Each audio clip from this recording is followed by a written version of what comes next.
New York, AP, Donald Trump sailed past a raft of allegations of sexual misconduct in last year's presidential election. Now the national Me Too spotlight is turning back to Trump and his past conduct.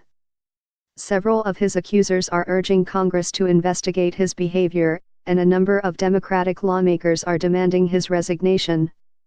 With each day seeming to bring new headlines that force men from positions of power, the movement to expose sexual harassment has forced an unwelcome conversation on the White House.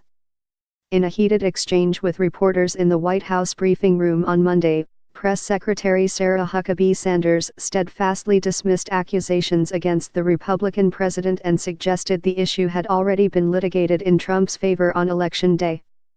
But to Trump's accusers, the rising Me Too movement is an occasion to ensure he is at last held accountable. It was heartbreaking last year. We're private citizens, and for us to put ourselves out there to try and show America who this man is and how he views women, and for them to say, we don't care, it hurt, Samantha Halvey said Monday. The former beauty queen claimed that Trump ogled her and other Mississippi USA pageant contestants in their dressing room in 2006. Let's try round two, she said. The environment's different. Let's try again. Halvey was one of 4 women to make her case against Trump on Monday, both in an NBC interview and then in a news conference. Rachel Crooks, a former Trump Tower receptionist who said the celebrity businessman kissed her on the mouth in 2006 without consent, called for Congress to put aside party affiliations and investigate Trump's history of sexual misconduct. If they were willing to investigate Sen. Franken, it's only fair that they do the same for Trump, Crooks said. Franken, the Democratic senator from Minnesota, announced last week that he would resign amid an ethics probe into accusations that he sexually harassed several women. Reps John Conyers, D. Michigan, and Trent Franks, R. Arizona, also resigned after misconduct accusations.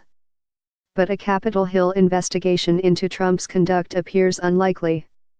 The Senate and House Ethics Committees investigate members of Congress, not presidents, and Republican-led committees are not apt to investigate Trump on sexual misconduct unless there is some sort of connection to the ongoing Russia probe.